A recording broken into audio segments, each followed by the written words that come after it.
नमस्कार, आप 90 डिग्री देख रहे हैं। संत रामपाल जी महाराज से जुड़े हुए कुछ लोग हैं और उधर अमेरिका बेस्ड धर्मेंद्र हुड्डा हैं, उनके बीच में लगातार रार है वो बढ़ती जा रही है। तो इस मुद्दे पर बात करेंगे। आज हमारे 4 अहम मुद्दे हैं रहने वाले हैं। एक मुद्दा ये है कि संत रामपाल जी महाराज की संगत में लगातार 2014 के बाद आखिरकार 2 फाड़ क्यों हुए, और 2 फाड़ होने के बाद है लगातार है वो तकरार बढ़ती ही जा रही है। एक जिसे साध संगति के नाम से जाना जाता है, एक जो सतलोक आश्रम के अंदर है। और इस चीज़ को जो फिलहाल का मुद्दा चल रहा है, इसने और ज़्यादा है वो बढ़ा दिया है। 2 भागों में बंटने की जो संख्या है वो इस मुद्दे के बाद है वो और ज़्यादा बढ़ती जा रही है। और पहली बार ऐसा हो रहा है कि जिस साध संगति को लेकर लगातार सतलोक आश्रमों में सालों से एक कैंपेन चलाया जा रहा है, दे आर रिजेक्टेड डिवोटी, कोई भक्त नहीं है ये लोग, अपनी ढपली अपना राग है वो इन लोगों ने अपना रखा है। लेकिन पहली बार जिस तरीके से सतलोक आश्रम जो मैनेजमेंट है उससे जुड़े हुए लोग जिस तरह का व्यवहार कर रहे हैं, तो पहली बार ऐसा हो रहा है कि सतलोक आश्रम के अंदर जो भक्त जा रहे हैं वो साध संगति को लेकर अब सीरियस ले रहे हैं कि वाकई में जो ये लोग कहते थे ऐसा नहीं है। और जो साध संगति वाले लोग हैं जो मैनेजमेंट को लेकर, या वो जो लोग कहते थे कि गुरु ज्ञान से ये विरुद्ध चल रहे हैं, वो लोग यकीन कर रहे हैं। बहुत सारे फ़ोन हैं वो साध संगति के पास है आ रहे हैं, इसमें कोई शक नहीं है। एक हमारा मुद्दा ये रहेगा। दूसरा हमारा मुद्दा ये रहेगा कि जो सुरेश फौजी हैं बालसमंद से, जिनके बारे में कई बार हमने जो सतलोक आश्रम के ऑफिशियल जो चैनल्स हैं उन्होंने उन्हें कहा था कि गैंगस्टर रह चुके हैं, उनको लेकर, क्योंकि हमें ऐसा लगता है कि कभी वो गैंगस्टर रहे होंगे लेकिन उनकी फ़िलहाल की जो भाषा है वो एक साधु जैसी दिखाई देती है। हालांकि वो संत रामपाल जी महाराज को लेकर कुछ ऐसी बातें बोल रहे हैं जो नहीं बोलनी चाहिए, लेकिन फिर भी सभ्यता को लेकर ये हैरान करता है कि कोई कभी इतना हार्डकोर मुकदमों का नामजद रहा शख्स आज एक साधु जैसी संयमित भाषा है वो बोलता है। लेकिन जो साधु हैं, जो भक्त हैं, वो कैसी भाषा का प्रयोग कर रहे हैं, ये चौंकाने वाली बात है। तीसरा मुद्दा हमारा ये रहने वाला है कि जो प्रेमानंद या अन्य कुछ संत हों या पूर्ण हैं या नहीं है वो अलग की बात है, उनको लेकर आश्रम की तरफ से लगातार भद्दी भद्दी भाषाओं का इस्तेमाल है किया जाता है। तो क्या अगर प्रेमानंद जी के ज्ञान में कोई त्रुटि है या अन्य संतों के ज्ञान में कोई त्रुटि है, तो क्या संत रामपाल जी महाराज ने ये सिखाया है कि गाली गलौज करके या भद्दा बोल के आप ऐसा कह सकते हैं? चौथा और आखिरी पॉइंट हमारा ये रहने वाला है कि आश्रम से जुड़े हुए हमारे एक भाई हैं अनूप बयाना खेड़ा, कल उन्होंने दावा किया कि धर्मेंद्र हुड्डा की तरफ से उन्हें है थ्रेट है दिया गया है, और वो थ्रेट है वो लाइफ डेंजर तक का है उन्होंने बताया है। हालांकि फ़ोन उनके पास आया है या नहीं आया है, लेकिन चलिए मान के चलते हैं कि उनके पास आया है। और उसको लेकर जिस तरह का रिएक्शन है वो लोग दे रहे हैं, एक उस पर चर्चा करेंगे। तो सबसे पहले आ जाते हैं 2014 के बाद जब बरवाला कांड हुआ, उससे पहले ऐसा कुछ नहीं था। बरवाला कांड जैसे ही हुआ उसके बाद संत रामपाल जी महाराज की संगत है वो 2 भागों में बट गई। मुद्दा सिर्फ यही था कि बरवाला कांड के दरमियान कुछ लोगों ने ये देखा कि संत रामपाल जी महाराज के आदेश के विरुद्ध ये मैनेजमेंट काम कर रही है, और एक तरीके से ऐसा बॉन्डिंग कुछ लोगों ने बना ली है कि जिन्हें गुरु के ज्ञान से कोई मतलब नहीं है, गुरु जी के आदेशों से जिसे कोई मतलब नहीं है, और वो इस पंथ से हटकर कुछ ना कुछ ऐसा है वो कर रहे हैं। और बरवाला कांड में उसके बाद संत रामपाल जी महाराज 11.5 साल तक जेल में रहे। उन्होंने इस कमेटी के खिलाफ भी हैं बयान दिए जो सबके सामने हैं कि RSS के गुंडे हैं, ये मेरे आदमी नहीं हैं। यहाँ तक कह दिया कि मुझे भी लाइफ थ्रेट है वो देने की है, सोची गई थी, यहाँ तक बातें चली। लेकिन जैसे तैसे वो मुद्दा सुलझा। लेकिन उसके बाद भी कुछ चीज़ें ऐसी हुई कि जिसने कुछ भक्तों को इतना नाराज़ किया कि संत रामपाल जी महाराज के सत्संग और कुछ कह रहे हैं, राजनीतिक रैलियों में भक्तों को ले जाना हुआ, आन उपासना में भक्तों को शामिल करना हुआ, तो कई चीज़ें बिल्कुल विरुद्ध, ज्ञान विरुद्ध, संत रामपाल जी महाराज के ज्ञानों से अलग है, ये लोग चलने लगे आश्रम वाले। तो फिर कुल लोगों ने क्या किया, अपना सत्संग भी अपना घर पे ही वो सुनने लगे, गुरु ज्ञान पर चलने लगे। और साध संगति एक संत रामपाल जी महाराज के आशीर्वाद से हैं, उन्होंने एक अपना ग्रुप बनाया, और जो बिल्कुल पूरी तरीके से जो संत रामपाल जी महाराज ने कहा, शब्द सैन सतगुरु की पिछाण पावे अटल सुहागरे, बिल्कुल संत रामपाल जी महाराज ने जो एक एक बात बताई उस पर है वो लोग चलने लगे। और आश्रम को लेकर है वो बयानबाजी करने लगे कि ये संत रामपाल जी महाराज के आदेशों की धज्जियाँ उड़ा रहे हैं, पीले पर्चे निकाले जाते हैं सतलोक आश्रम में कि सतगुरुदेव का आदेश है। तो ये हुआ। और अब जबकि फिर सतलोक आश्रम मैनेजमेंट ने क्या किया, सालों तक ये कैंपेन चलाया, भक्तों को ये समझाया बार बार कि ये तो अलग निकाले हुए लोग हैं, इनसे बच के रहिए, इनके वीडियोज़ ना देखिए, ये तो पागल लोग हैं। लेकिन धीरे धीरे धीरे धीरे लोग हैं, क्यूरियोसिटी हर किसी को होती है। और आश्रम में जाने वाला हर व्यक्ति जानता है कि संत रामपाल जी महाराज का ज्ञान अलग है, सतलोक आश्रमों में करवाया कुछ और जा रहा है, राजनीति की भेंट है, लोगों को चढ़वाया जा रहा है, फला फला पार्टी को वोट डालने का आदेश है संत रामपाल जी महाराज के नाम से जारी किया जाता है। रैलियों में भक्तों को ठूस ठूस कर बेचा गया सतलोक आश्रम की तरफ से, ये भी किसी से छुपा नहीं है। और किस तरीके से सतलोक आश्रम मैनेजमेंट झूठ बोलती है ये भी उनके आम भक्तों को पता है। तो उसके बाद वो साध संगति के वीडियोज़ देखने लगे, तो धीरे धीरे साध संगति से लोग हैं वो जुड़ने लगे। अब जबकि ये मामला हुआ है जिसमें साध संगति की तरफ से ये दावा किया जाता था कि ये लोग गुरु ज्ञान से अलग चलते हैं। अब भाषा देखिए, अब वाणी ही से पहचान होती है, बगुले की और हंस की पहचान कैसे होती है? दिखने में तो दोनों ही सफ़ेद लगते हैं ना। अब बगुला मछली खाता है, हंस मोती खाता है, तब पहचान होती है। काग कोयल की रंग से पहचान नहीं की जा सकती है, काग और कोयल की पहचान उसकी ज़ुबान से होती है। और ज़ुबान के बारे में कहा जाता है ये बिना हड्डे की होती है। कहने को कुछ भी कहिए, लेकिन फिर भी समझदार लोगों ने कहा है कि ज़ुबान से जो बात निकल जाती है इसका बड़ा महत्व है, इसे बहुत सोच समझकर है बोलना चाहिए। इस मामले को लेकर देश के हरियाणा के लोगों की क्यूरियोसिटी और जागी कि दो भागों में जो है बटी हुई है और एक साध संगति है, वो आखिरकार क्या है। तो हरियाणा के लोगों ने भी इस चीज़ को देखा है, अन्य भक्तों ने भी इस चीज़ को देखा है, आश्रम से जुड़े हुए भक्तों ने भी इस चीज़ को महसूस किया कि वाकई में मुद्दा होने के बाद आश्रम या आश्रम से जुड़े हुए लोग इसको जिस तरीके से हैंडल कर रहे हैं वो संत रामपाल जी महाराज के ज्ञान के विपरीत है। वो उनके ज्ञान के विपरीत इसलिए है क्योंकि उन्होंने तो ये तक कहा है, आवत गाली एक है उल्टत होए अनेक, कहे कबीर ना उलटी और रहे एक की एक। बहुत बार संत रामपाल जी महाराज ने भक्त जयदेव की कथा सुनाई कि कैसे दो नकली साधु बनकर आते हैं, पहले उनके हाथ काट दिए जाते हैं, उसके बाद भी जयदेव है उनको पहचानने के बावजूद भी राजा के पास जब वो आते हैं तो उनको कुछ नहीं कहता, बल्कि राजा को कहता है कि ये मेरे भक्त भाई हैं। और जयदेव ने कभी नहीं बताया राजा को कि इन लोगों ने ही मेरे हाथ काटे थे। इतनी साधुता जयदेव के अंदर थी। और फिर उसके बाद आखिर तक वो जयदेव की बुराई हैं वो करते रहे। लेकिन आखिर में उस कथा को आप सुन सकते हैं, भक्त जयदेव की कथा है कि आखिर तक वो जयदेव की बुराई ही करते रहे। वो दुष्ट किस्म के लोग हैं। आखिर में शिला गिरती है, मौत हो जाती है, जयदेव के हाथ है, दोबारा से परमात्मा है वो उनको लगा देता है। तो क्यों आखिर संत रामपाल जी महाराज ने ये कथा सुनाई है? तो क्या जो आश्रम की तरफ से जो रिएक्शन है, जिस भाषा का इस्तेमाल किया जा रहा है, क्या वो जयदेव की कथा फिर आप लोगों को क्यों सुनाई गई थी? बहुत सारे आश्रम के लोग कह रहे हैं कि जैसे को तैसा करना चाहिए। देखिए, जैसे को तैसा किया जा सकता है, लेकिन वो जगत में किया जा सकता है, ये वारफेयर में किया जा सकता है। ये जंग का असूल होता है कि ईंट का जवाब पत्थर से देना चाहिए। ये सोसाइटी में अपने बचाव में हो सकता है कि अगर कोई आपको डड़ा मारे तो आप उसका ईंट से सर फोड़ दीजिए। ये जंग के रूल हैं। ये आध्यात्मिक जो चीज़ें हैं वो उसमें नहीं चलते। संतों ने हमेशा ये कहा है कि कोई गाली बक रहा है तो अपनी ज़ुबान खराब कर रहा है। आम घरों में भी यह बात चलती है, बच्चा अपनी माँ को आके कहता है माँ वो मुझे गाली दे रहा है, तो उसकी माँ समझाती है उसे कि कोई नहीं बेटा, इनका तो काम ही यही है, आप इनके मुंह क्यों लगते हो, ये तो बर्बाद लोग हैं, आप ऐसा ना कीजिए। तो ये तो नॉर्मल सभ्य समाज में भी इसकी जगह नहीं होती है, लेकिन आश्रम है इससे उल्टा कर रहा है।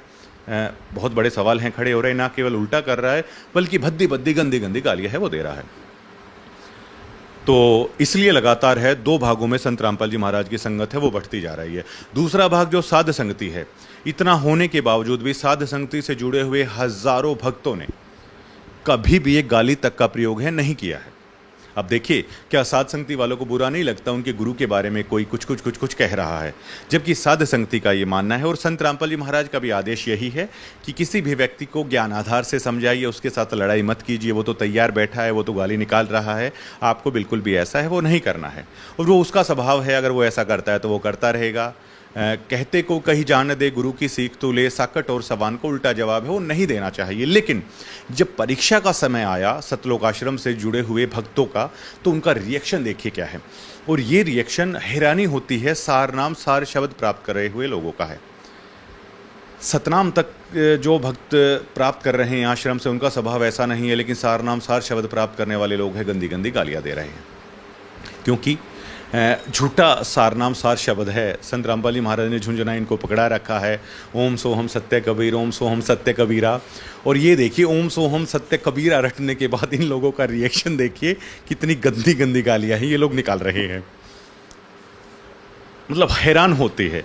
और जबकि साध संगति को जो संत रामपाल जी महाराज ने सार नाम दे रखा है, ओम सोहम मध्य है रंग होरी हो, ओम सोहम के मध्य वो असली सत्य है। अपने विशेष संदेशों में उन्होंने बताया भी कि असली सार नाम क्या है, ओम सोहम के मध्य में ये चीज़ करनी चाहिए, ये असली आप लोगों का सार नाम है। सार शब्द दृढ़ा रखा है कि वो कोई जपने का नहीं है, आप दृढ़ हो जाइए। तो साध संगति को तो सार नाम भी प्राप्त है, सार शब्द भी प्राप्त है, लेकिन आपका सार नाम सार शब्द देखिए उसके बाद आप क्या कर रहे हैं। और फिर बहुत सारे लोग ये भी कह रहे हैं कि साध संगति के अंदर क्या है, संत रामपाल जी महाराज तो हमारे पास है, हमारे 15 आश्रम खड़े हो गए, हमारे इतने नामदान खड़े हो गए। तो ये देखिए कि साध संगति को आश्रमों की ज़रूरत आखिरकार क्यों है। एक हमारे गुरुजी ने तो हमें ये बताया है कि ये जितनी भी साइंस की टेक्नोलॉजी है परमात्मा की दी हुई है। तो हमारे परमात्मा ने तो हमें ये दे रखा है, ये फ़ोन है, यही आश्रम है हमारा। तो अब ये कैसे है आश्रम, जैसे कि एक व्यक्ति ये कहे कि हज़ारों बरगद के पेड़ हैं, जेब में आ सकते हैं, तो दूसरा कहेगा, मूर्ख कहेगा कि देखो ये कितना बड़ा मूर्ख है, ये क्या कह रहा है, हज़ारों बरगद के पेड़ एक जेब में आ सकते हैं। वो कहेंगे भैया कैसे आ सकते हैं, तो वो उसका एक छोटा सा बीज दिखाएगा जो बरगद के पेड़ पर फल लगता है, वो ये कहता है कि इसके अंदर ये हज़ारों बरगद के पेड़ हैं। मूर्ख फिर भी नहीं समझेगा, लेकिन समझदार मानता है कि बीज से ही सारी चीज़ है वो उपजती है। अब ये लोग प्राउड कर रहे हैं 200 एकड़ के अंदर हमने धनान आश्रम बना दिया है, 200 क्या 500 एकड़ के अंदर है वो बना दीजिए, हमें क्या फ़र्क पड़ता है, हमारा तो इसी से काम चल रहा है, इसी में सारा सत्संग सारी चीज़ें इसी में डाली हुई है। अब ये देखिए, हज़ारों एकड़ में के बरगद के पेड़ को आप जेब में कैसे डाल के ले जाएंगे, अगर आपको जेब में डाल के ले जाना है। तो हमारे तो आपके तो 15 आश्रम है, पूरी सृष्टि का भी, अगर पूरी पृथ्वी पर भी आप आश्रम बना लो तो भी जो इसके अंदर जो आश्रम है आप उसका मुकाबला है वो नहीं कर पा रहे हैं। हाँ, फिर कट्टे डाले जा रहे हैं, खाद बीज डाले जा रहे हैं। भैया अब ये बताइए कि संत रामपाल जी महाराज की भक्ति ही ये थी कि आपको गधा मजदूरी ना करनी पड़े, आपको बैल की तरह आगे लादा जाएगा, आपके ऊपर बोझ है, इसलिए ये भक्ति से हम लोग जुड़े थे। अब इस भक्ति से जुड़ने के बाद भी अगर हमें खाद बीज ही उठाने हैं, इस भक्ति से जुड़ने के बाद भी हमें जगह जगह जाकर लोगों की छत डालनी है, लोगों के तसड़े उठाने हैं, ईंटें ढोनी है, अगर यही गधा मजदूरी हमें करनी है तो फिर हम आखिरकार संत रामपाल जी महाराज से क्यों जुड़े। अब अगर आप लोग कहेंगे कि गरीबों के मकान बना रहे हैं, वो बना रहे हैं, तो संत रामपाल जी महाराज ने कहा है कि कभी भी इमोशनल नहीं होना चाहिए। राजा जनक इमोशनल हुए थे, तो आखिर में संत रामपाल जी महाराज ने बताया कि आखिर में आकर राजा जनक वाली आत्मा है, फिर नौकर लगी थी। जबकि सुखदेव ऋषि इमोशनल नहीं हुए, आज तक संत रामपाल जी महाराज ने बताया, वो स्वर्ग के अंदर है। तो भैया गधा मजदूरी से बचने के लिए, इसी बैल की तरह बोझा ढोने से बचने के लिए तो हमने संत रामपाल जी महाराज का नाम लिया था। तो क्यों हम खाद बीज के कट्टे हैं वो कंधों पर डालते डालते लदे लदे फिरे, ये हमारे गुरु का आदेश नहीं है। हम तो भैया आराम से बैठते हैं घर के अंदर, जैसे संत रामपाल जी महाराज का आदेश था कि देसी घी का हलवा खाइए बच्चों, ये परमात्मा वो है, और आराम से इसकी महिमा सुनिए। तो साध संगति वाले तो भैया हम तो खीर हलवा आराम से खाते हैं और संत रामपाल जी महाराज के सत्संग सुनते हैं, उनका प्रथम मंत्र सतनाम सार नाम सार शब्द सारी चीज़ें हैं हम लोगों को मिली हुई है। हम क्यों आपकी तरह ऐसे फिरते कट्टे उठा के खाद डालते हुए हमें क्यों करें। अगर मुझे खाद ही डालनी थी संत रामपाल जी महाराज से जुड़कर, तो भैया मैं अपनी जो मेरी ज़मीन है डिगल में, मैं उसको बादे पे क्यों दूँ। अगर खाद डालने से परमात्मा मिले तो मैं जिस ज़मीन का मालिक हूँ मैं तो उसी में जाके खेती ना कर लूँ। अब ये देखिए, क्या ये समझदारी है। अपनी ज़मीन को तो मैंने बादे पर दे रखा है, जैसे कुछ गेहूं या पैसों के बदले में दूसरा आपकी ज़मीन को है वो बोता है। तो एक बार बताइए, मैं अपनी ज़मीन पे ट्रैक्टर लेके खेती ना कर लूँ, अगर मुझे आश्रम के अंदर जाकर भी खाद बीज और कट्टे ही अगर आप लोगों को डलवाने हैं, अगर आश्रम के अंदर भी आकर मुझे है दिहाड़ी मजदूरी लोगों के घर अगर मुझे बनाने हैं, तो भैया आश्रम की बजाय तो मैं जहाँ भी शहरों के अंदर लेबर चौक होते हैं वहाँ पर क्यों ना खड़ा हूँ। कम से कम मैं रोज़ अपने घर पर 1000 रुपये लेके तो बढ़ूँगा, उस 1000 रुपये से दान भी करूँ। फिर अगर आश्रम से जुड़ के मुझे यही ईंट पत्थर ढोने हैं, खाद बीज ढोनी है, ये पाइप लेकर घूमने हैं, ये मोटरें लेकर अगर मुझे घूमने हैं, तो फिर क्या फ़ायदा है। जैसे संत रामपाल जी महाराज का सुबह का नित्य नियम है, बंजारे के बैल जू भरमी फिरा बहुदेश, खांड लाद भूस खात है बिन सतगुरु उपदेश। बिन सतगुरु के उपदेश के आप लोग ये मोटर पाइप और ये खाद के कट्टे हैं ये लेकर घूम रहे हो, क्योंकि सदगुरु के उपदेश का सुनिया एक विचार, अगर एक विचार भी आप सुन लो तो सदगुरु तो बोझ को कम करवाते, ना कि खाद के कट्टे डलवाते। अब ये कहेंगे संत रामपाल जी महाराज ने कहा है आप लोगों को कहा है, साध संगति को नहीं कहा है। साध संगति को तो ये कहा है कि जितना वजन हल्का है उतना करना है, और साध संगति का तो इतना हल्का वजन कर रखा है, ना बच्चों की शादी करने की टेंशन है, ना साध संगति वालों को अपने बच्चों को पढ़ाने की दिक्कत है, उन्हें तो किसी भी चीज़ की दिक्कत नहीं है, उनका तो बोझ बिल्कुल हल्का कर दिया। लेकिन आप देखिए आप लोगों के पास कितनी जिम्मेदारियां हैं, एक्स्ट्रा और आपके ऊपर संत रामपाल जी महाराज ने लाद दी है। आते ही उन्होंने कहा था कि है काम आदमी का औरों के काम आना। उन्होंने कहा कि मैंने तो सुना था बच्चों, आप लोगों ने तो करके दिखा दिया। तो हमने भी सुना था, क्योंकि हमारे गुरुजी ने सुना था तो हमने भी सुना था, हमारे गुरुजी ने और हमने तो सुना था, लेकिन आप लोगों ने भैया सच में करके ही दिखा दिया है। तो कम से कम आप लेबर चौक पे खड़े हो जाइए, वहाँ जाके लोगों के घर बनाइए, अगर आप लोगों को यही बनाने हैं। अगर घर बनाने से भगवान मिलता हो तो लेबर चौक पे जो सुबह मजदूर खड़े रहते हैं, चाहे रोहतक हो जज्जर हो कहीं भी हो, तो उन लोगों को तो हमसे पहले ही मिल जाना चाहिए। अगर खाद बीज बांटने से अगर परमात्मा मिलता हो तो जगह जगह खाद बीज की जो दुकान है लोगों ने खोल रखी है उनसे मिल जाए। अब कहेंगे हम तो मुफ्त में बांट रहे हैं भैया, अब खाद बीज वाले को भी आप अगर ये बता दें मुफ्त में अगर खाद बांटोगे परमात्मा मिल जाएगा, तो भैया वो भी बांटने लग जाएगा अगर मुफ्त में बांटने से मिलता हो। और आप तो मुफ्त में बांटते हैं, गालियाँ भी मुफ्त में ही बांट रहे हैं, और अब तो आप पंचायत के फैसले को भी नहीं मान रहे हैं। पंचायत के फैसले को रिजेक्ट आप लोगों ने कर दिया, जबकि पंचायत का फैसला ना तानाशाही नहीं होता, पंचायत का फैसला अंतिम और सर्वमान्य होता है। वो क्यों होता है? क्योंकि जो पंचायत जो प्रणाली होती है ना, इसमें सबको अपनी बात रखने का अधिकार होता है। और उस पंचायत में कहा जा रहा था युद्धवीर दास हैं, वो तो आश्रम से आए हुए हैं, एक सज्जन धनाना के एक सज्जन व्यक्ति को भी आप लोगों ने रिजेक्ट कर दिया है। अगर आप लोगों को लगता था वो फैसला गलत है तो उस पंचायत के दरमियान ही आपको कह देना चाहिए था। अगर सर्वसम्मति पंचायत की हो जाती है फिर ये बातें नहीं चलती हैं कि मेरे पक्ष में फैसला हुआ, मेरे पक्ष में फैसला नहीं हुआ।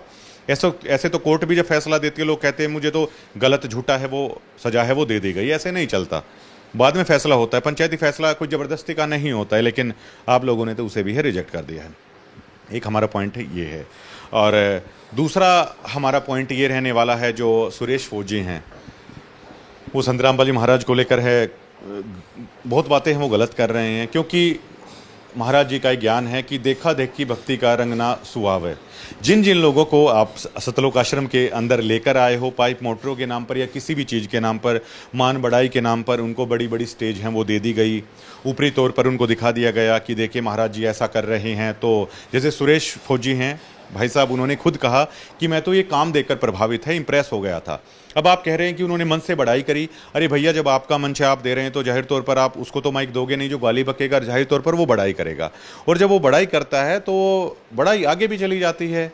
ज्ञान आधार से आपने जोड़ा नहीं, जब ज्ञान आधार से नहीं जोड़ा है तो अब जो आम सोसाइटी के अंदर आ रहे हैं, तो संत रामपाल जी महाराज के बारे में तो ये बातें चलती हैं, दूध से नहाते थे, खीर खाते थे, ऐसे थे वैसे थे, बहुत सारी चीज़ें चलती रहती हैं। उसके बारे में महाराज जी ने हमें बताया है कि चू चू के बीच में ही पानी पीना पड़ेगा, मतलब ये चीज़ें हमारे सदगुरुदेव के बारे में चलती ही रहेंगी, आप इन्हें ख़त्म नहीं कर पाएंगे।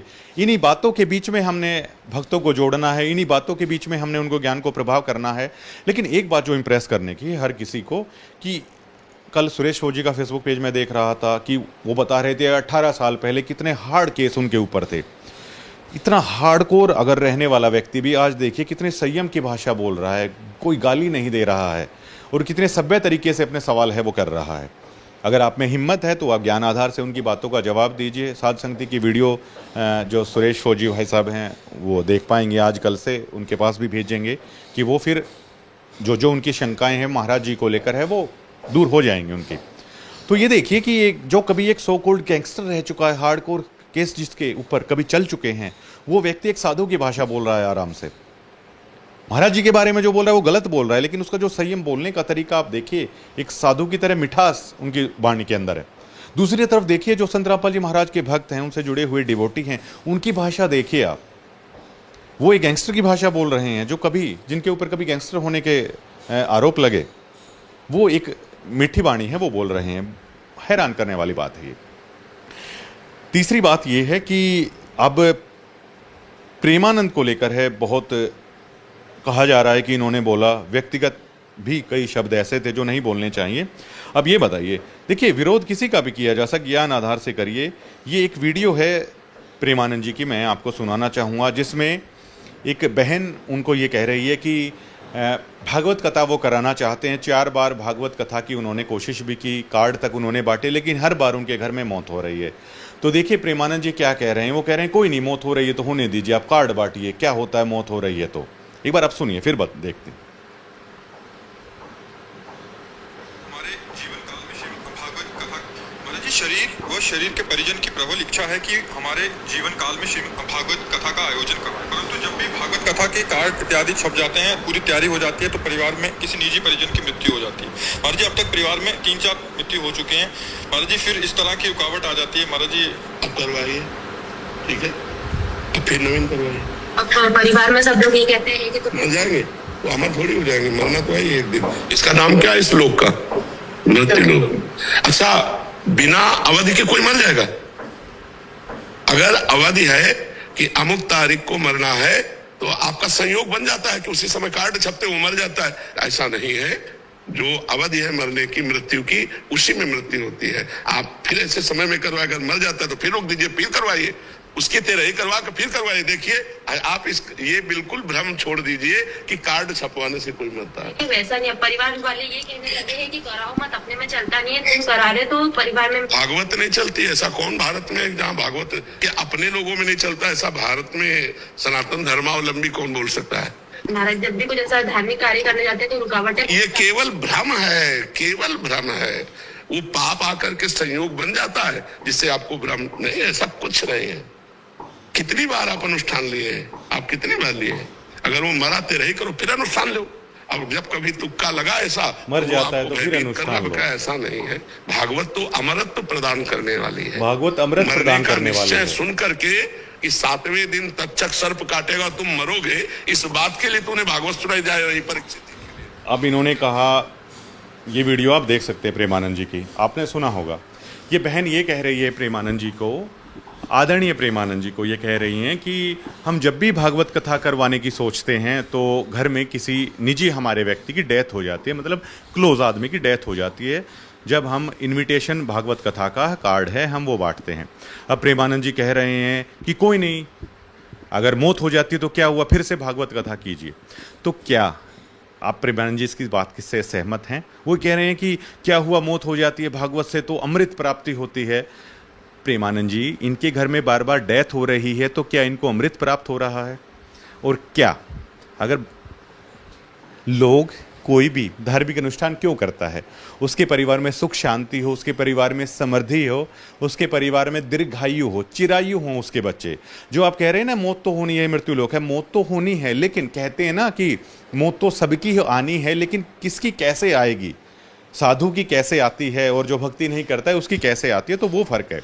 लेकिन ये लोग तो भक्ति भी कर रहे हैं, ये लोग तो भागवत कथा करवाने की भी सोच रहे हैं, लेकिन 4 बार इनके घर में डेथ हो रही है। तो क्या जो जवाब इन्हें दिया जा रहा है, ये बेटी, ये बहन भी उस जवाब से संतुष्ट है, वो नहीं हो पा रही है।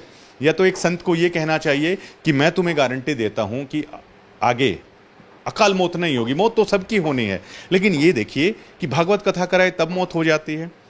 तो क्या प्रेमानंद जी ये बात सही कह रहे हैं? दूसरी, प्रेमानंद जी, ये तो उदाहरण से आप ये समझिए ना कि किसी कोई पेशेंट डॉक्टर के पास जा रहा है और वो ये कहे कि डॉक्टर साहब मैं बहुत परेशान हो चुका हूँ, मैं तो मरने वाला हूँ, प्लीज़ मेरी बीमारी का इलाज करिए। और वो प्रेमानंद जी की तरह वो डॉक्टर ये बोले, इस लोक का क्या नाम है, तो मृत्यु लोक है ये, यहाँ तो मौत निश्चित है, जा तू मरेगा तो क्या हुआ, मर जा, यहाँ तो मौत तो होनी है।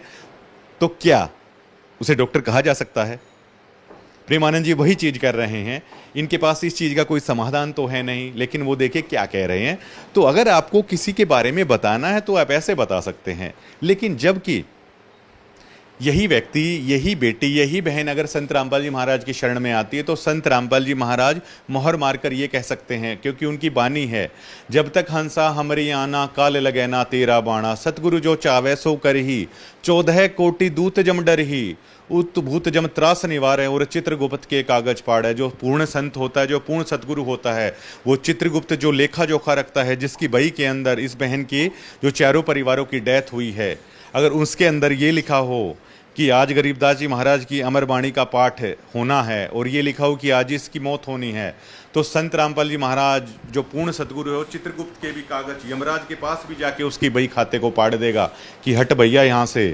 और गरीबदास जी महाराज की वाणी का पाठ होना है और वो व्यक्ति भी 100 साल तक है जीवित रह सकता है, ये हमारे वेदों के अंदर लिखा हुआ है। लेकिन वही बात है, हम प्रेमानंद जी को ये नहीं कह रहे कि वो संत नहीं है या कुछ नहीं है। जैसे आश्रम वाले उनके बारे में गंदा गंदा बोल के संत रामपाल जी महाराज से तुलना करते हैं, मैं भी कह रहा हूँ, मैंने भी ये वीडियो दिखाई, लेकिन मैं उनके बारे में गलत नहीं बोल रहा हूँ। तो इससे सिद्ध होता है कि वो पूर्ण डॉक्टर नहीं है बीमारी के, मतलब पूर्ण सतगुरु पूर्ण संत वो नहीं है, जबकि संत रामपाल जी महाराज हैं। संत रामपाल जी महाराज के पास अभी उनके एक मुस्लिम धर्म के व्यक्ति आए थे, आपने वो वीडियो भी देखा होगा। उन्होंने कहा कि गुरुजी मैंने आपका नाम लिया है, मुझे कैंसर है। तो संत रामपाल जी महाराज ने क्या कहा, बेटा ये भक्ति करियो, तेरा कैंसर ठीक हो जाएगा। अगर इस दुनिया को प्रेमानंद जी और संत रामपाल जी महाराज के बीच में तुलना करनी है तो अभी वो मुस्लिम भक्त है, संत रामपाल जी महाराज का अभी नाम लेके गया है। आप एक बार उसके बारे में जाके देखिए कि क्या संत रामपाल जी महाराज के कहने से उसका कैंसर ठीक हुआ या नहीं हुआ। अगर संत रामपाल जी महाराज के कहने से उसका कैंसर ठीक हो रहा है, दूसरी तरफ प्रेमानंद जी के पास जो कैंसर वाला व्यक्ति आ रहा है तो उनको सीधा कह रहे हैं तो मृत्यु लोक है, यहाँ तो मौत होती है। अगर मौत ही होनी है भैया तो भागवत कथा आखिरकार फिर वो क्यों कराएं? अगर मरना ही है उस कथा को करवाने से भी प्रेमानंद जी, तो फिर आखिर वो लोग इस कथा को क्यों करवाएं? वो ये कह रहे हैं कि वो ये समझ चुके हैं कि भागवत कथा कराने से जो मौत आ रही है वो नहीं टलनी है। अगर वो नहीं टलनी है, उनके परिवार में रोवा राट अगर मचना ही है, तो वो क्यों भैया भागवत कथा कराएं। दूसरी तरफ संत प्रेमानंद जी ये कह रहे हैं कि वो तो अमृत बरसता है भागवत कथा से, उनके वहाँ तो काल बरस रहा है भागवत कथा कराते हुए, कराने से पहले ही बरस रहा है। तो इसका मतलब जो भागवत कथा काल को है वो नहीं रोक सकती। जबकि संत गरीबदास जी महाराज की जो वाणी का अमर ग्रंथ का जब पाठ करते हैं संत रामपाल जी महाराज, आज तक किसी के घर में मौत नहीं हुई है। अब ये देखिए, आपके घर में शादी है, डीजे पे जैसे नाचते हैं और आपको पता चल जाए कि आपके घर के निजी व्यक्ति की मौत हो गई है, तो प्रेमानंद जी क्या कहेंगे, तो मृत्यु लोक है, यहाँ पे लोगों तो मरना ही है, वो मरने वाला गया, आप लोग नाचते रहिए। क्या ऐसा हो सकता है? क्या कैंसर वाले पेशेंट को आप ये कह सकते हैं कि कोई नहीं, ये मृत्यु लोक है, तू हंसा कर, तू चिंता ना कर? तो क्या ऐसे हो सकता है? वो व्यक्ति तब हंसेगा, तब सुखी हो सकता है जब उसका पहले कैंसर का आप इलाज कीजिए। यही संत रामपाल जी महाराज का ज्ञान है कि प्रेमानंद जी के पास ये ताकत, ये शक्ति नहीं है। आप इस बहन को संत रामपाल जी महाराज से दीक्षा दिलाइए और गरीबदास जी महाराज की वाणी का अमर पाठ, इनके घर में कभी अकाल मौत है नहीं हो सकती। सतगुरु जो चाहवे सो करही, 14 कोटि दूत जम डरही। इसलिए कहा जाता है जो पूर्ण सतगुरु होगा, 14 करोड़ यम के दूत उसके नज़दीक है, वो नहीं आ सकते। वो पूर्ण संत, वो पूर्ण सतगुरु है। तो इस ज्ञान में फ़र्क देखिए ना कि एक डॉक्टर तो जाके कह रहा है कि ये इलाज मेरे पास है, मैं कर सकता हूँ, दूसरी तरफ दूसरा डॉक्टर कह रहा है मेरे पास इसका इलाज नहीं है, ये मृत्यु लोक है, यहाँ पे मरना तय है, कोई नहीं, मरते रहेंगे, आप भागवत कथा कराते रहिए। तो दूसरे डॉक्टर का दुकान तो खोल रखी है, उसके पास इलाज नहीं है। ऐसे ही प्रेमानंद जी बात तो कह रहे हैं लेकिन उनके पास इलाज नहीं है किसी भी चीज़ का। अब आ जाते हैं लास्ट में, प्रेमानंद जी ने क्या कहा कि राजा परीक्षित की एक कथा हिंदू धर्म में बहुत प्रचलित है कि 7वें दिन तक्षक नाग उनको डसना था और भागवत कथा उन्होंने कराई। लेकिन प्रेमानंद जी ने यहाँ पर पूरी बात नहीं बताई है जो सतगुरु रामपाल जी महाराज ने बताई है। परीक्षित को 7वें दिन तक्षक नाग डसना था और भागवत के बारे में ऐसा कहा जाता है स्वर्ग लोक की प्राप्ति होती है। स्वर्ग लोक के बारे में गरीबदास जी महाराज ने ये लिखा है, यहाँ से भी ज़्यादा घटियापन, यहाँ से भी ज़्यादा गंदापन और यहाँ से भी ज़्यादा घटिया विचारों के लोग हैं वो स्वर्ग के अंदर रहते हैं। यहाँ से भी ज़्यादा राग द्वेष स्वर्ग के अंदर है। उसका उदाहरण भी दिया है जब इंद्र अपनी सबसे मेन पटरानी को किसी की तपस्या भंग करने के लिए भेज देता है, भैया आप उस स्वर्ग में जाकर क्या करोगे? अपनी पत्नी को दूसरे के पास अगर कोई भेज दे तो उसको क्या कहा जाता है धरती के ऊपर? हम उस समाज में उस व्यक्ति को सभ्य नहीं मानते हैं। तो स्वर्ग का जो राजा ऐसा है, किसी की भक्ति तपस्या को भंग करने के लिए अपनी पत्नी को दूसरे के पास रहने के लिए भेज देता है, तो आप उस स्वर्ग में जाकर वो आपका क्या हाल करेगा अपने स्वार्थ के लिए? ये संत रामपाल जी महाराज ने बताया है और ये बात कहाँ गलत है? तो सुखदेव जब परीक्षित को ये कहा गया कि स्वर्ग प्राप्ति के लिए भागवत कथा है वो होनी होगी, तो इस पूरी धरती के ऊपर एक भी व्यक्ति ऐसा नहीं था जो भागवत कथा करने का अधिकारी हो। प्रेमानंद जी ने ये पूरी बात नहीं बताई। तो उसके बाद कहा गया कि भागवत कथा के लिए संतों को ढूंढा गया, पूरी पृथ्वी के ऊपर कोई संत, क्योंकि 7वें दिन उस चीज़ का रिजल्ट आना था कि क्या स्वर्ग से वो विमान आता है जिसमें परीक्षित है वो स्वर्ग जा पाएंगे। अगर वो ऐसा नहीं करते हैं तो भागवत कथा करने वालों की पोल है खुलने वाली है। जिसने भागवत कथा के जो रचयिता थे उन्होंने भी भागवत कथा करने से मना कर दिया। जो तमाम साधु संत थे पूरी धरती के ऊपर उन्होंने भी भागवत कथा करने से मना कर दिया। उन्होंने कहा कथा तो हम जरूर कर सकते हैं लेकिन हम इस कथा के उत्तराधिकारी नहीं हैं। उसके बाद तय होता है, स्वर्ग से सुखदेव ऋषि को बुलाया जाता है भागवत कथा करने के लिए। अब स्वर्ग से सुखदेव को इसलिए बुलाया जाता है क्योंकि वो भागवत कथा करने के असली उत्तराधिकारी एकमात्र थे और एकमात्र है भी जो उनकी प्रणाली है, और कोई नहीं है दुनिया में जो ये कर रहे हैं भागवत कथा। ये कथा तो करते हैं लेकिन ये उत्तराधिकारी नहीं हैं। इनके भागवत कथा कराने से भी कोई लाभ है वो नहीं होने वाला है क्योंकि वो उत्तराधिकारी नहीं है। स्वर्ग से सुखदेव ऋषि को बुलाया जाता है, वो कथा करते हैं। 7वें दिन परीक्षित का मन यहाँ से उठता है और स्वर्ग प्राप्ति उनको होती है। ये पूरा प्रेमानंद जी ने नहीं बताया। प्रेमानंद जी ने ये नहीं बताया कि इस सृष्टि के अंदर कोई भागवत कथा करने का उत्तराधिकारी इस धरती के ऊपर नहीं था, तब सुखदेव ऋषि स्वर्ग से आए। सुखदेव ऋषि किसके शिष्य थे? राजा जनक के, जो सीता जी के पिता थे। और राजा जनक को ये जो भागवत कथा जो विष्णु जी की प्रणाली के लिए किसने कहा था? विष्णु भगवान ने खुद बोला था। त्रिलोकी भगवान विष्णु को खुद उन्होंने खुद बोला था सुखदेव को कि आप राजा जनक को गुरु बनाइए। अगर आपको वैकुंठ में आना है, अगर मेरे स्वर्ग के अंदर आपको आना है तो राजा जनक को गुरु बनाइए। सुखदेव जो बाल ब्रह्मचारी थे, जति थे, उन्होंने राजा जनक को अपना गुरु बनाया। पहले वो बोले कि भगवान मैंने तो स्त्री का मुख नहीं देखा है, मैं गृहस्थ को गुरु कैसे बनाऊं। उसके बाद वो बड़ी लंबी कथा है, शॉर्ट में इसको कंप्लीट करते हैं। तो सुखदेव उत्तराधिकारी थे, वो उस प्रणाली से आए हुए थे जिस प्रणाली को खुद जो वैकुंठधारी हैं, जो त्रिलोकी भगवान हैं, विष्णु हैं, उन्होंने खुद बताया था कि मेरी प्रणाली राजा जनक के पास जाइए आप। राजा जनक के शिष्य सुखदेव हुए और उस सुखदेव स्वर्ग से आकर सुखदेव जो नित्यानंद जी जो संत हुए हैं, विष्णु लोक तक के जो पूर्ण संत हुए हैं, विष्णु लोक तक के, उनके जो गुरु थे गुमानी दास जी, गुमानी दास जी को स्वयं स्वर्ग से आकर सुखदेव ऋषि मिले थे और ये अपना उत्तराधिकारी उन्हें बनाया था। गुमानी दास ने फिर नित्यानंद जी को अपना शिष्य बनाया था। तो पूरी दुनिया के अंदर, पूरे पृथ्वी लोक के अंदर जो ये सुखदेव जी वाली राजा जनक वाली प्रणाली आ रही है, इनके सिवाय इस भागवत कथा को करने का भी उत्तराधिकारी कोई नहीं है। और अब महंत राजेंद्र दास जी हैं, दुबड़धन माजरा। आप बेरी से आप दुबड़धन माजरा जाते हो या जज्जर से आप दुबड़धन माजरा जाते हो तो वहाँ पर जटेला धाम बना हुआ है। इस जटेला धाम के सिवा पूरी दुनिया के अंदर कहीं भी कोई भी विष्णु का लाभ प्राप्त करने के अंदर कोई भी उत्तराधिकारी नहीं है।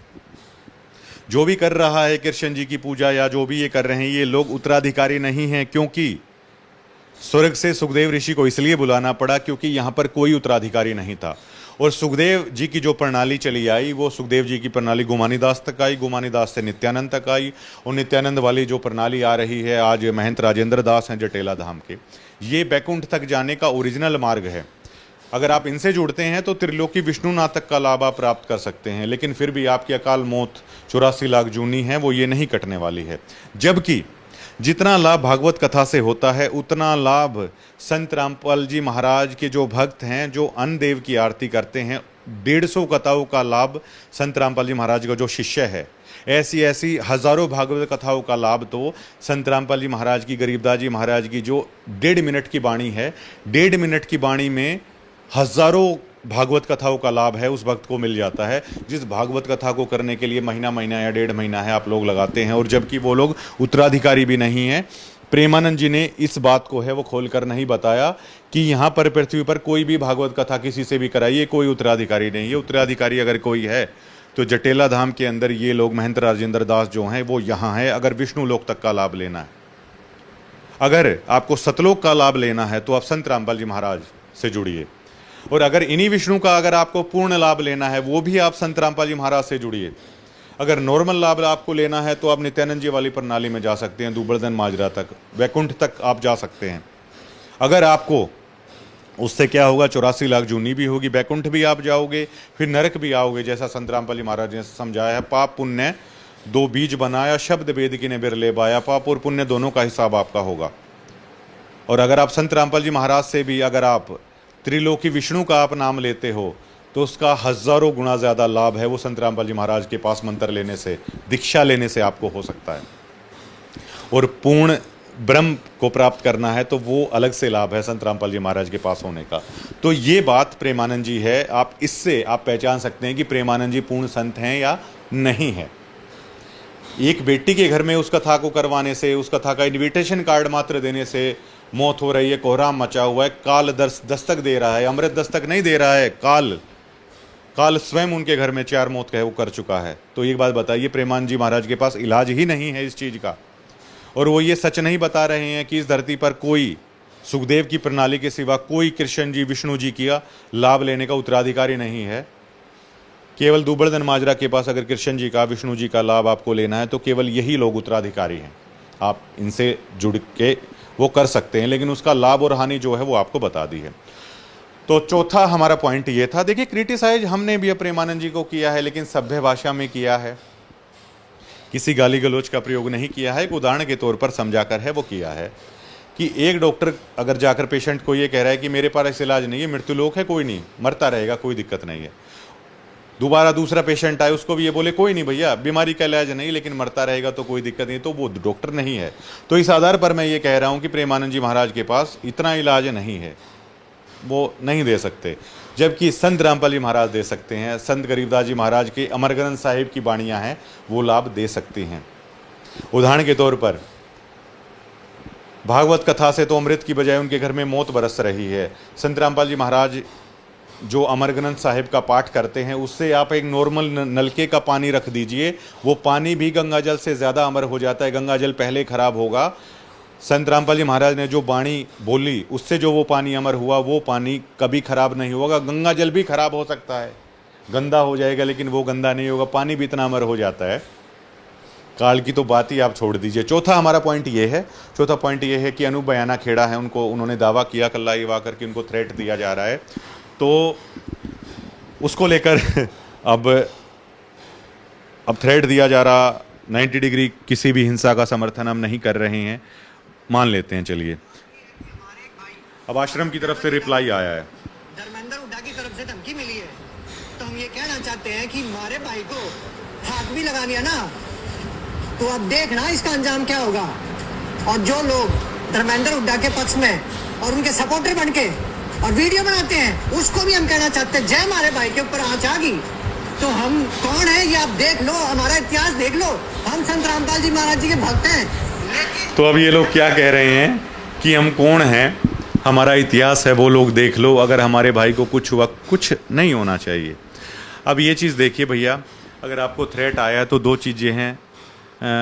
संत रामपाल जी महाराज पर तो आपको विश्वास है नहीं, वरना अगर दिक्कत आती है तो सबसे पहले आदमी किसको याद करता है? भगवान को याद करता है। अब ये लोग चिल्लाते तो हैं, बोलिए संत रामपाल जी महाराज भगवान, बोलिए संत रामपाल जी भगवान की जय। आश्रम में आदमी अपनी बात कंप्लीट पहले नहीं करता। सो इरिटेटिंग, कितना इरिटेट लगता है कि संत रामपाल जी महाराज किसी से बात कर रहे हैं या वो किसी से बात कर रहे हैं तो बीच में चिल्ला चिल्ला के बोलिए संत रामपाल जी महाराज भगवान की जय हो। That's so irritating. व्यक्ति को अपनी बात कंप्लीट ना कर देना, और आप इतना ही आप नारे तो लगाते रहते हैं वो भगवान है। अब अनूप को अगर धमकी आई है भैया, थ्रेट आया है, तो आदमी तो दिक्कत में भगवान को याद करता है। अगर आप संत रामपाल जी महाराज को भगवान मानते हैं तो आप भगवान की शरण में तो हैं ही ना, आपके तो पास में खड़े हैं। आप ये बोलिए कि हे भगवान संत रामपाल जी महाराज मेरी जीवन की रक्षा कीजिए, क्योंकि अगर आप भगवान मानते हैं तो भगवान से ही आदमी रक्षा करता है। लेकिन ये लोग क्या कह रहे हैं, आपको हमारा इतिहास पता है ना, हम लोग क्या कर देते इनका इतिहास। अभी इनका इतिहास सुनिए, इनका इतिहास आप लोग देख तो रहे हैं। जबकि संत रामपाल जी महाराज का इतिहास क्या है? संत रामपाल जी महाराज का इतिहास ये है कि मिट्टी मिट्टी उन्होंने अपने शरीर की कर दी, लोगों के डड़े खाए, लोगों की गालियां खाई। आज भी देखिए कितना भला बुरा है, सुन रहे हैं, दूध से नहाता था, व्याभिचारी था, ऐसा था वैसा था, कितनी बातें सुन रहे हैं। और ये बातें पिछले 30 साल से संत रामपाल जी महाराज सुन रहे हैं। लगभग 13-13.5 साल की जेल है उन्होंने काट ली, अपने शरीर की मिट्टी मिट्टी कर दी, गांव गांव जाकर लोगों को जगाया है।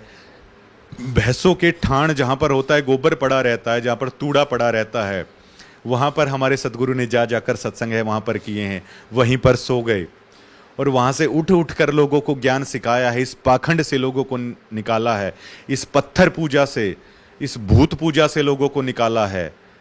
इतने पाखंड से लोगों के नशे छुड़वाए हमारे सदगुरु ने। हमारे सदगुरु का ये इतिहास है। जवाब में एक भी आदमी को, किसी को इतना तक नहीं बोला है संत रामपाल जी महाराज ने। जबकि इनका इतिहास देखिए, ये लोग गलत नहीं करे, हमारा इतिहास देखिए। इन लोगों का इतिहास गालीबाज, इन लोगों का इतिहास 5 लोग मरे बरवाला कांड के अंदर, एक छोटा बच्चा भी वहाँ पर मरा। इन लोगों का इतिहास काले गुंडे आश्रम के बाहर इन लोगों ने खड़े कर दिए। इन लोगों का इतिहास, छोटे छोटे बच्चों को, माताओं बहनों को पुलिस की गोलियों के आगे खड़ा कर दिया। इन लोगों का इतिहास देखिए कि उसके बाद फिर मतलब ये लोग गलत नहीं कह रहे हैं कि हमारा इतिहास देखिए, हम ये कर देंगे, अभी भी कह रहे हैं कि हम ये कर देंगे और वो कर देंगे। तो क्या ये भाषा बोल के आम व्यक्ति को ये नहीं लगेगा कि इनका गुरु फिर कैसा होगा? और ये मानने को तैयार ही नहीं है कि हरियाणा के घर घर के अंदर इनका इतिहास देखिए, अब इनका वर्तमान भी देखिए। घर घर के अंदर इन्होंने संत रामपाल जी महाराज की थू थू है आज के दिन हरियाणा के अंदर करवा रखी है। घर घर के अंदर हर बच्चे से लेकर बड़ा तक ये कह रहा है कि देखिए इनका गुरु इनको गाली देनी सिखाता है, देखिए इनका गुरु इनको गुंडा बनाता है। और अभी भी ये लोग मानने को तैयार नहीं है। और भैया इन्होंने कहा मुफ्त में देते हैं, ये वाकई में आश्रम में मुफ्त में देते हैं। आपको मोटरें भी मुफ्त में दे रहे हैं, खाद बीज भी मुफ्त में दे रहे हैं, आपको मकान भी मुफ्त में दे रहे हैं, आपको गौशाला के अंदर चारा भी मुफ्त में दे रहे हैं, ट्रैक्टर भी मुफ्त में दे रहे हैं, स्कूल के अंदर गाड़ियां भी मुफ्त में दे रहे हैं। तो गालियां भी तो मुफ्त में दे रहे हैं आप लोगों को। ये लोग कहाँ कुछ पैसा ले रहे हैं? लेते तो सिर्फ भक्तों से हैं। ये इन्होंने झूठ थोड़ी कहा है, भक्तों से लेते हैं। गालियां भी तो मुफ्त में दे रहे हैं, गालियां भी लीजिए। अब महम चौबीसी की जो प्रधान हैं, अब मुफ्त में अगर मोटर पाइप आप लेके आए हो तो गालियां फिर ये लोग किसे देंगे? आप लोगों को ही देंगे। ये सब कुछ मुफ्त में देते हैं, ये गालियां भी मुफ्त में दे रहे हैं। तो गालियां भी लीजिए इन लोगों की। जो जो चीज़ इनके पास देने के लिए, आप इनके पास हर वो चीज़ लीजिए।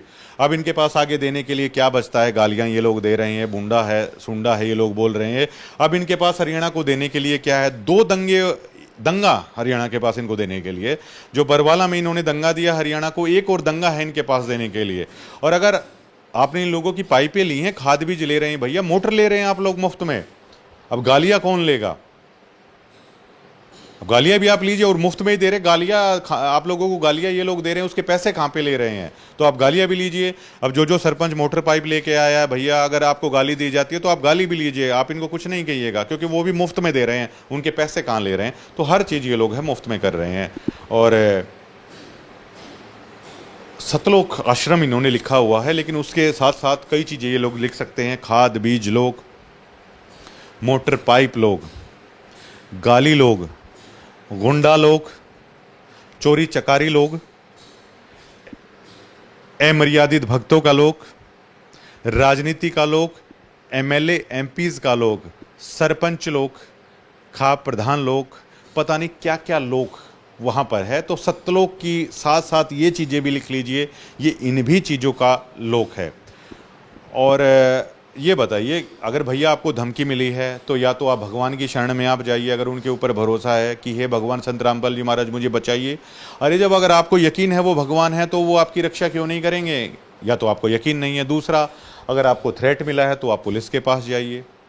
दूसरी चीज़, अब अगर उन्होंने भी आपको थ्रेट दिया है, आप भी कह रहे हैं हमारा इतिहास देखिए, हम ऐसा कर देते हैं, हम वैसा कर देते हैं, तो आप में और उनमें फिर कमी कहाँ है? लेकिन इसका तमाशबीन कौन बन रहा है? एक फिल्म में कहा जाता है कि जब शराफत के कपड़े उतरते हैं तो सबसे ज़्यादा मज़ा है वो शरीफों को ही आता है। अब ये देखिए, मर्यादा तार तार हो रखी है दोनों तरफ से। लेकिन इन द लास्ट में जब कभी याद रखा जाएगा, जब हरियाणा के अंदर बात चलेगी, तो केवल बात इसी चीज़ की चलेगी कि जिन आदमियों ने सो किया, गंदा बोला सो बोला, लेकिन संत रामपाल जी महाराज के भक्तों ने जो बोला, इस चीज़ को हमेशा के लिए याद है, वो किया जाएगा। जबकि सदगुरु का ज्ञान ये नहीं कहता है। जयदेव की कथा से आप ये समझ सकते हैं। तो दोस्तों, हमारे ये 4 पॉइंट थे। आपका क्या कहना है इसके बारे में? आप बेबाक तरीके से 90 डिग्री को है वो लिख सकते हैं। और ये जो मामला चला हुआ है, ये मामला शायद ऐसा नहीं होना चाहिए था। और जब पंचायत इस मामले को नहीं सुलझा पा रही है, तो क्या आपको लगता है, अब जबकि कहा जा रहा है कि बात तो अब मरने मारने तक को बात है, अब ये लोग खुद ही कह रहे हैं कि हम ऐसा कर देंगे, उधर से कह रहे हैं उन लोगों ने ऐसा कहा है, तो हरियाणा की जनता तो एक तमाशबीन बनकर है देख रही है। लेकिन इन सभी तमाशबाजों के अंदर, इन सभी गालीबाजों के अंदर, इन मरने मारने पर उतारू लोगों के अंदर बदनाम कौन हो रहा है?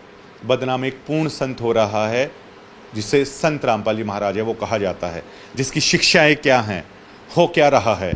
और मेरा तो नाम भक्तों से ये है कि इस चूचू के बीच में ही, जैसे कहा था ना कि वो थानेदार बोला कि इस रेट को बंद कर भाई किसान, वो रेट जब बंद करे तो पानी बंद हो, और रैट को चालू करे, चू चू की आवाज़ आए, उसकी घोड़ी है वो बिदक कर दूर चली जाए, तो आखिर में किसान बोलता है भाई दरोगा जी, अगर पानी पीना है आपको और आपकी घोड़ी को तो इस चू चू के बीच में पी लीजिए। तो अगर हमें अपने संत रामपाल जी महाराज का प्रचार करना है, उनकी शिक्षाओं का प्रचार करना है और हमें ये दिखाना है कि सतगुरु महाराज से जुड़कर जीवन में किस तरह के बदलाव आते हैं, तो इस तरह की चू चू से ही आप बता सकते हैं। और आप यकीन मानिएगा, आप किसी को भी गाली देकर कभी ये नहीं समझा पाएंगे कि संत रामपाल जी महाराज का ज्ञान का क्या है। आप किसी को जान से मारने की बातें कहकर भी कभी नहीं समझा पाएंगे संत रामपाल जी महाराज का ज्ञान है आखिरकार क्या है। आप कभी बरवाला कांड जैसी बातें दोबारा दोहरा कर भी कभी ये नहीं समझा पाएंगे कि संत रामपाल जी महाराज का ज्ञान क्या है। अब ये बताइए, जब से ये मुद्दा चला है, मैं अपने ऑफिस में जाता हूँ तो रोज़ मुझे ये आकर बोलते हैं, छेड़ने के लिए बोलते हैं, अरे भाई थारा गुरु तय दूध तना आया, अगर दूध की खीर खाओ हो तुम।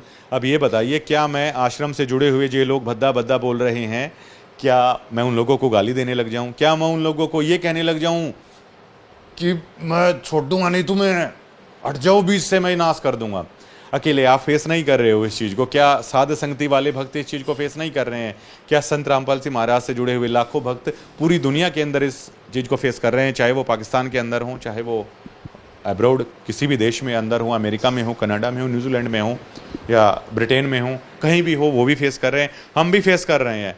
हर रोज़ जब ऑफिस के अंदर बाहर जाता हूँ तो हर लोग जो सामने से नहीं बोलता, उनकी निगाहें बोल रही हैं कि प्रवीण तू तो कहता था हमारे सदगुरु ऐसे हैं, हमारे सदगुरु ऐसे हैं, थारा सदगुरु तो भाई व्याभिचारी है, थारा सदगुरु तो भाई रांडपाल है, थारा सदगुरु तो भाई हरामपाल है। ये चीज़ें हमारे गुरु के बारे में बोली जा रही है। तो क्या बीए उनका भक्त होने के नाते मैं क्या उन लोगों की गर्दन दबा दूं? और क्या मैं इतना कमज़ोर हूं कि क्या मैं लड़ाई नहीं कर सकता उनके साथ? लेकिन मुझे पता है वो लोग मुझे छेड़ने के लिए कह रहे हैं, और मैं उनको किस आधार पर समझाऊँ? मैं उनको ज्ञान आधार पर समझा रहा हूँ और वो लोग समझ भी जाते हैं।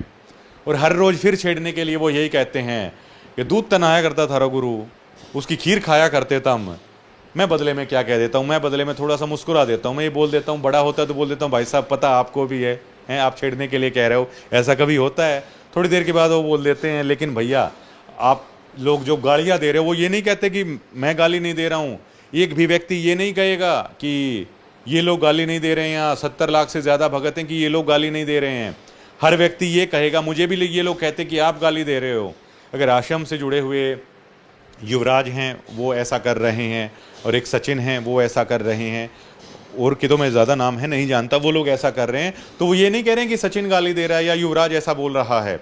वो ये लोग कहते हैं कि आप लोग ऐसा बोल रहे हो, मतलब उनकी नज़रों में मैं भी ऐसा ही बोल रहा हूँ।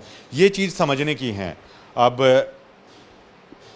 सचिन को लेकर मुझे मतलब बड़ा वो है, क्योंकि एक बार मेरी गिरावट मुलाकात हुई थी, और जैसे हम देखते थे कि ऐसा नहीं है कि वो भक्ति नहीं करता, बहुत ज़्यादा भक्ति करता है। वो सुबह शायद 9 या 10 बजे तक प्रथम मंत्र की 200, 250 जाप वो कर लेता है। लेकिन कहते हैं ना कि निंदा आदमी को अंधा कर देती है। और देखिए इतना जाप करने वाला भी, और इनकी निंदा करते करते करते करते देखिए सचिन भी आखिर किस तरीके से बोल रहा है। सचिन भाई, मेरी तो एक बार आपसे मुलाकात हुई थी, आपको देख के भी कोई ऐसा नहीं कह सकता कि आप इस शब्दावली का प्रयोग कर सकते हैं। आप लोगों को सच्चाई बताइए। और युवराज मेरे भाई, आप भी लोगों को सच्चाई बताइए। हमें पता है कि आप लोग बता तो जो लिखा है वो बता रहे हो, लेकिन उसका तरीका थोड़ा सा आप ठीक कर लीजिए। और आप इस चीज़ को भी समझिए, हमें सतगुरु रामपाल जी महाराज का जो प्रचार करना है, जो उनकी शिक्षा का प्रचार करना है भैया, वो इसी चू चू के अंदर ही करना है। लगातार लोग हमें ये कहते ही रहेंगे कि आपके संत रामपाल जी महाराज दूध से नहाते हैं, आप तो खीर खाते थे, भैंस भाग गई है, और ये आश्रम के अंदर ऐसा ऐसा करता था, आपके आश्रम के अंदर से ऐसी ऐसी सामग्री मिली थी। सारी चीज़ें ये लोग कहते रहेंगे, लेकिन इन्हीं चीज़ों के बीच में हमें लगातार ये बताते रहना संत रामपाल जी महाराज की असली शिक्षा ये है। किन्हें देखकर लोग कहेंगे? हमें और आपको देखकर ही वो लोग कहेंगे कि आखिर भक्त है वो कैसे होते हैं, क्योंकि उसके भक्त को देखकर ही तो वो कहेगा। जैसे संत रामपाल जी महाराज ने कहा है कि आंखों के अंदर भक्ति का पता चल जाएगा, तो हमारी आंखों से देखकर ही तो पता चलेगा ना। तो आप दोस्तों बताइए इसको लेकर क्या सोचते हैं? मुद्दा बहुत आगे बढ़ता जा रहा है, जबकि इतना होना नहीं चाहिए था। ये कोई भी पक्ष अगर थोड़ा सा भी नरम पड़ता तो ये मुद्दा इतना बढ़ता ही नहीं, लेकिन कोई भी झुकने को तैयार नहीं है। बीच में संत रामपाल जी महाराज का कोई मैटर नहीं है, लेकिन बीच में एक पूर्ण सदगुरु के बारे में भद्दा भद्दा बोला जा रहा है, फर्क किसी को नहीं पड़ रहा है। अब देखिए असली पाखंड क्या होता है। उस हासी वाले बाबा की आप वीडियो देखिए, वो क्या कह रहा है लोगों को बुलाकर, और उसकी वीडियो खुद डलवा रहा है। वो एक आदमी वहां पर खड़ा है और उसके बारे में क्या बोल रहा है, तुम्हारे घर में ये मरा हुआ है, वो बोलता है हाँ जी मरा हुआ है, तेरा ये मरा हुआ है, हाँ जी मरा हुआ है। ये दोनों भूत बन के भैया इकट्ठे हो रखे हैं, घर आ जाते ही तेरे अंदर फिर से बढ़ जाएंगे, तेरे अंदर चिपट जाएंगे। अरे हंसी वाले बाबा, अरे पाखंडी भाई, मेरे भाई इतना मूर्ख बनाते हैं क्या लोगों को, पाखंडी ये भाई भूत प्रेत के नाम पे देखिए वो सरेआम किस तरह की चीजें वो कर रहा है। दूसरी तरफ आप किस चीज पर यकीन कर रहे हैं कि दूध से नहाया करता था ये, दूसरी तरफ देखिए वो भूत प्रेत के नाम पर। अरे हंसी वाले बाबा भाई, आपके घर के अंदर मौत नहीं हुई क्या कभी भी? किस तरह लोगों का भाई फद्दू काट रहे हो आप? क्या आपको मतलब ये चीज सीखी है, ये भक्ति करी है आपने कि लोगों को ये बता दे तेरा ये भूत बना हुआ, तेरा ये भूत बना हुआ है, और आप वो भूत निकाल दोगे अगर बना भी हुआ है तो? आपको नहीं पता जो भक्ति आप कर रहे हो, या आपके अंदर वो क्षमता नहीं है? तुम कौन राम का जपते जापम ताते कटे न तीनों पापम, तुम्हारे अंदर ये क्षमता नहीं है, ये तीन ताप के अंदर आती हैं सभी चीजें कि तुम उसको काट दो। तुम ऐसे ही जादू जंतर झाड़ा आबून का पागल बनाओगे आप लोग। हरिद्वार चले जाओ, इनके पिंड भर दो, इनका ये हवन करा दो, इनका ये करा दो, ये प्रेत बने हुए मुक्त बने हुए। अरे भाई क्यों लोगों का मतलब जुलूस और जनाजा निकालने में आप लगे हुए हो? आप बालाजी जाके कभी देखो वहाँ पर किस तरीके से ऐसे ऐसे हिल के पता नहीं क्या क्या हिल के, मतलब भूत आया हुआ, ये आया हुआ, और सालों सालों तक लोगों को आप लोगों ने परेशान करके रख दिया। दैट इज़ कॉल्ड ओरिजिनल पाखंड, जो ये हासी वाला बाबा है वो फैलाने में लगा हुआ है। दैट इज़ रियल पाखंड इस शिक्षित समाज के अंदर, और सरेआम खुलेआम ये कह रहा है दो भूत तुम्हारे घर के अंदर बड़े हुए हैं, दो भूत उस पेड़ के अंदर लटके हुए हैं, दो भूत ऐसा कर रहे हैं, दो भूत वैसा कर रहे हैं। अरे भाई संत रामपाल जी महाराज का नाम मात्र लेने से ये चीज़ें दूर तक नहीं आती। बालाजी जाके हजारों लाखों लोग अपनी ज़िंदगी ख़राब कर रहे हैं। ऐसे ऐसे हिल के बंधन काट दिया, पहाड़ी के ऊपर प्रेत राज है, वहाँ पर भैरव है, कच्चा सूत बांध दिया, सिर के ऊपर नींबू काट दिया, मिर्ची से ऐसे कर दिया, नारियल फेर दिया, लाल कपड़े में 5 रुपये रख दो, 10 रुपये रख दो। अरे हिंदू धर्म को असली बदनाम आप लोगों ने कर रखा है ये चीज़ें करके। और किसी बुद्धिमान व्यक्ति को ये नहीं समझ में आता, ये नारियल ले लिया, 2.25 रुपये इसके अंदर कर दिए, घर पे कीले डाल दो, घर के अंदर कीले दबा दो, दरवाजे के अंदर कील डाल दो, ऐसी धूमड़ी कर दो, ऐसा वो कर दो, वहाँ बालाजी पे मतलब ढोलक बजा दो, वो ऐसे ऐसे हिलने लग जाएगा। और यासी वाला बाबा सरेआम देखें कभी भूत देखें भैया आपने कभी? पाखंड ये है हरियाणा के लोगों जो ये हासी वाला बाबा करने में लगा हुआ है, और सरेआम भूत है, प्रेत है। अरे भाई तेरे अंदर क्षमता भी नहीं है, अगर हो भी ना तो तुम्हें आता ही नहीं है वो चीज़ कि कैसे होती है ये चीज़। इस पाखंड को धर्मेंद्र भाई पाखंड इनसे बंद करवाओ ना, ये हासी वाला बाबा जो दोबारा से करे और वीडियो डाल रहा है सरेआम 21वीं सदी में, सरेआम वीडियो डाल रहा है, और लोग मान रहे हैं कि हाँ अरे किसके घर के अंदर मौत नहीं हुई भैया? और जब अगर वो भूत बन गया तो कम से कम आप उससे ये पूछो ये कौन सी पूजा करते थे जिससे इनके पूर्वज भूत बन गए? संत रामपाल जी महाराज यही तो कह रहे हैं कि जब उस पूजा को करते करते वो लोग भूत बन गए। अब जिसकी मौत हुई है उनके परिवार से हासी वाले बाबा आपको पूछना था क्या भैया तूने 13वीं का हवन कराया था? वो कहेगा कि हाँ 13वीं का हवन कराया था। 6 माई मनाई थी? वो कहेगा 6 माई तो मनाई थी। क्या हरिद्वार के अंदर तुमने फूल प्रवाहित किए थे? वो कहेगा किए थे। क्या आपने हरिद्वार के अंदर पंडित जी से भी पूजा कराई थी? वो कहेगा करवाई थी।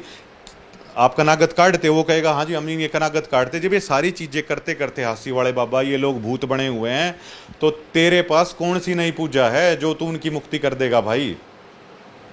ये बात सोचने की है। कम से कम उन लोगों को ये तो बता दे कि इन पूजाओं को करते करते ऐसे भूत बनते हैं। कम से कम इतना सच तो लोगों को बता दो। और इतना सच तो आप समझ लीजिए, ये 13वीं का हवन कराते हैं आकर, क्या कहते मुक्ति हो जाएगी, तो फिर ये लोग भूत क्यों बन रहे हैं? मुक्ति हुई क्यों नहीं? गंगा जी के अंदर फूल बहा दो, मुक्ति हो जाती है। जब गंगा जी के अंदर फूल बहा दिए तो फिर मुक्ति हुई आखिरकार क्यों नहीं है? क्योंकि इन पूजाओं से नहीं हो रही ना, मतलब वो वाली चीज़ें।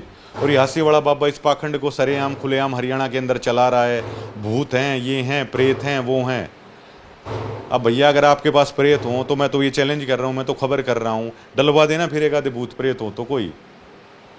इस पाखंड को आपने चला रखा है ये। और साधु की पहचान ये नहीं होती कि पगड़ी पहन ली, अलग अलग तरह के वस्त्र पहन लिए, कुंडल डाल लिए, गले में माला डाल ली, ये पहचान होती है आपकी लोगों को इम्प्रेस करने के लिए। एक बड़ी सी गद्दी के ऊपर बैठ गए, एक पर्चा लिख लिया इसके बारे में। अरे भाई ये छोटी मोटी सिद्धियाँ होती हैं। गरीबदास जी महाराज कहते हैं शब्द महल में सिद्ध 24। आपके पास तो छोटी मोटी हल्दी की गांठ लेकर पंसारी बने हुए हो हंसी वाले बाबा जी। आप कुछ भी नहीं है, ये लोगों के मन की छोटी मोटी सिद्धि होती है।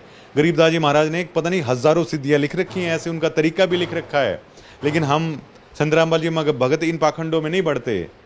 संत रामपाल जी महाराज के सतनाम के जाप से 24 सिद्धि आती हैं भक्तों के अंदर। आपने तो कभी नाम नहीं सुने होंगे उन सिद्धियों के अंदर। ये छोटी मोटी चीज लेके क्यों इस सभ्य समाज को भरमाने में लगे हुए हो? इस पाखंड को हरियाणा के लोगों को मिलकर दूर करना होगा, ना कि जो संत रामपाल जी महाराज कर रहे हैं वो पाखंड नहीं है। भूत प्रेत के नाम पर लोगों को लूट रहे हो, लोगों को ठग रहे हो, लोगों को भंडा रहे हो। तेरे घर में ये है, तेरे घर में ये पेड़ है भाई, तेरे घर में ये नलका है, तेरे घर में ये है, तेरे घर में वो है। अरे इतना तो सीसीटीवी भी बता देता है। किसी घर के बाहर स्पाई कैम लगा दो तो भी पता चल जाएगा भाई उसके घर में क्या है, और उस घर में पेड़ कहाँ है, कुआं कहाँ है, नलका कहाँ है। ये बताने से फिर हो क्या जाएगा? और कैसे प्रूफ करोगे इस चीज को कि इसके घर के अंदर भूत बना हुआ है और वो भूत दोनों इकट्ठे हो रहेंगे? क्या आप लोगों के माइंड से नहीं खेल रहे हो? हो क्या जाएगा अगर वो लोग भूत बने हुए हैं? तो आप कर क्या लोगे फिर उस भूत का? और आप लोग क्या कहते हो, मैंने इंजीनियरिंग डिग्री वहां से ली हुई है, मैंने पढ़ाई वहां से की हुई है। ये पढ़ाई आपने की है, भूत प्रेत की पढ़ाई करके आए हुए हो। सरेआम हरियाणा के अंदर पाखंड फैला रहा है ये हास्य वाला बाबा, देखो। और उसके ऊपर देखिए आप किस तरह की बातें कर रहे हैं, और आप लोग पाखंडी संत रामपाल जी महाराज को कह रहे हैं। दोस्तों बताइए आप, ये हास्य वाले बाबा का भी जो पाखंड इसने चला रखा है कि किस तरह का कर रहा है। और मैं चैलेंज करता हूँ इसको, भेज ले भाई, तेरे पास क्या है जो तू ये लेके बैठा हुआ है? मैं ये कर दूं, मैं ये निकाल दूंगा, वो निकाल दूंगा, क्या है क्या भैया? शुक्रिया।